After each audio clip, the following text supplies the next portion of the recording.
আজকে আমরা video shoot করতেছি, এমন কিছু ঘটবে আমরা কখনো ভাবতে পারিনি। চলো তাহলে প্রথম থেকে দেখাই। আজকে আমি আমার তিনজন গরিব বন্ধুকে সাথে নিয়ে ভিডিও শুট করার জন্য বেরিয়ে গেলাম। কোথায় যাচ্ছি এটা তো তোমাদেরকে বলা হয়নি, তোমাদেরকে বলবো কিভাবে, আমরাও কোথায় যাচ্ছি আমরাও তো জানি না।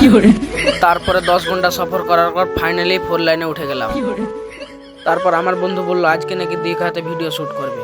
তারপরে এই শুনে আমি কুত্তার মতন দৌড়িয়ে পৌঁছে গেলাম ফাইনালি দীঘা। তারপরে ভাবছি আমি একাই কেন দেখবো, তোমাদেরকেও দেখাই দীঘা। এই দেখো দীঘা। দীঘা দেখার পর ফের আমরা হাঁটতে শুরু করলাম। হাঁটতে ফাইনালি পৌঁছে গেলাম আমাদের ভিডিওর লোকেশন। এখানে এসে প্রথমে শাহরুখ খানের মতন করে এন্ট্রি নিলাম। আবে খেপাচোদা, এটা শাহরুখ খানের এন্ট্রি না, দাঁড়া আমি দেখাচ্ছি। এই দেখ খেপাচোদা, শাহরুখ খানের এন্ট্রি। আমার শাহরুখ খান বন্ধুর এন্ট্রি দেখে ফাইনালি আমরা ভিডিও শুট করতে লেগে গেলাম। তো আমরা কি ভিডিও শুট করলাম তোমাদেরকে একটু দেখাই। এত কষ্ট করে ভিডিও বানিয়ে কি লাভ বড় ভাই, যদি তোমরা ভালোবাসাই না দাও, করো না ফলো ভাই।